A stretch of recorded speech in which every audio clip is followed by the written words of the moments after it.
महादेवी, बूंद जब किसी मेघ की गोद से निकलती है तो उसके मन में असंख्य आशंकाएं होती हैं।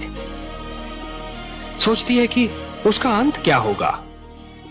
क्या वो किसी मरुस्थल की सुलगती रेत पर गिरेगी और सूख जाएगी, या किसी सुलगते अंगारे पर गिरेगी और भस्म हो जाएगी, या फिर किसी कांटे पर गिरेगी और उसका शरीर छलनी हो जाएगा। क्या होगा उसका अंत? परंतु जब वो किसी सीप के मुख में गिरती है और मोती बन जाती है, तब उसे यह ज्ञान होता है कि उसकी यात्रा शुभ थी। परिवार मानव समाज की सबसे छोटी परंतु सबसे महत्वपूर्ण इकाई है। हमने पृथ्वी पर रहने वालों के लिए कुछ नियम दिए हैं और उनके अनुसार एक पिता परिवार का स्वामी होता है। पुत्र को प्यार देना, उसका संरक्षण करना पिता का कर्तव्य है। एक पिता ब्रह्मा भी होता है और विष्णु भी। वो जन्म भी देता है और पुत्र का पालन पोषण भी करता है। देवी, संघर्ष का संबंध आयु से नहीं, इच्छा शक्ति और मन की लगन से होता है। भड़कती हुई ज्वाला पहले छोटी सी चिंगारी ही होती है। माना कि ध्रुव सर्वस्व त्याग कर मेरा दर्शनाभिलाषी है देवी, परंतु जो मेरे साधारण भक्त हैं, उनका भी तो मुझ पर अधिकार है। आप तो जानती हैं देवी कि जो भी सच्चे मन से मुझे पुकारे, मैं उसी का हो जाता हूं। तो फिर यह कैसे संभव है देवी कि मैं अपने असंख्य भक्तों को भूलकर केवल एक बालक को कृतार्थ करूं? देवी, सूर्य अपना प्रकाश बांटते समय राजा के महल और दीन की कुटिया में अंतर नहीं करता। वर्षा का बादल मधुवन पर बरसता है तो मरुस्थल की प्यास भी बुझाता है। तो फिर यह कैसे संभव है देवी कि मैं अपने भक्तों में पक्षपात करूं? हे महादेवी, ये मत भूलिए कि ईश्वर भी ईश्वरत्व के नियम से बंधा है और ईश्वरत्व का नियम है समानता। मेरी दृष्टि में समस्त मानव जाति समान है। मैं धरती पर जा अवश्य सकता हूं देवी, किंतु समस्त मानव समूह के कल्याण के लिए। महादेवी, जिस प्रकार जब जल माटी को गीला कर देता है तो माटी में से सुंदर अंकुर फूटते हैं, उसी प्रकार जब भक्ति मन को उदार बना देती है तो मन में सुंदर विचारों का जन्म होता है। जिस प्रकार वर्षा फूल पर जमी हुई धूल को धोकर फूल को स्वच्छ और निर्मल बना देती है, उसी प्रकार जब श्रद्धा मन को छूती है तो मन को पवित्र और उज्जवल बना देती है।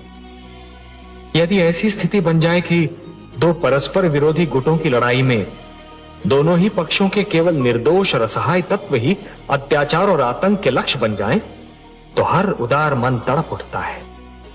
जिस प्रकार दीपक जिस अंधकार को मिटाता है, वो अंधकार उसी के नीचे जा छुपता है, उसी प्रकार कभी कभी सत्य को असत्य के नीचे और पुण्य को पाप के नीचे ही शरण मिलती है।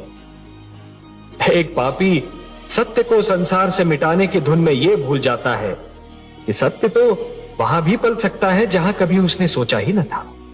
जिस प्रकार चरित्र की हानि धन की हानि से अधिक बड़ी दुर्घटना होती है, उसी प्रकार देवत्व का अपमान देवताओं के अपमान से अधिक बड़ी दुर्घटना है।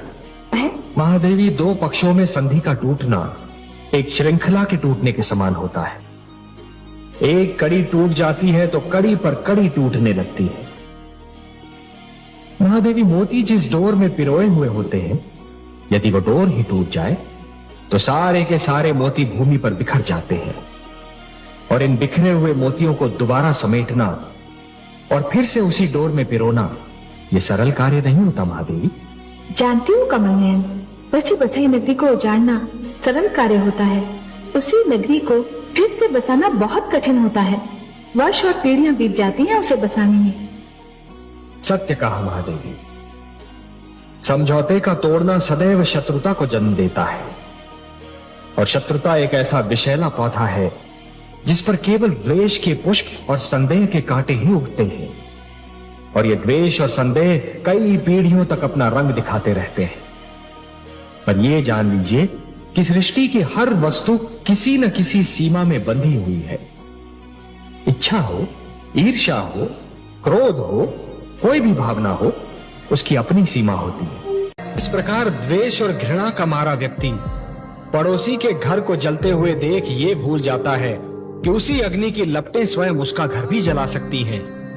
उसी प्रकार जो व्यक्ति तंत्र मंत्र में विश्वास करता है, वो ये भूल जाता है कि यही तंत्र मंत्र की शक्तियां स्वयं उसका भी सर्वनाश कर सकती हैं। सत्य तो ये है महादेवी कि स्वयं मैं अपने भक्तों के वश में हूं। अपने प्रेम से, अपने विश्वास से, अपनी भक्ति से और अपनी श्रद्धा से मेरे सारे भक्त बार बार मुझे उनकी सहायता करने के लिए विवश करते रहे हैं और करते रहेंगे। और मुझे अपनी इस विवशता पर कितनी प्रसन्नता होती है, इसका मैं क्या वर्णन करूं महादेवी, इसका मैं क्या वर्णन करूं।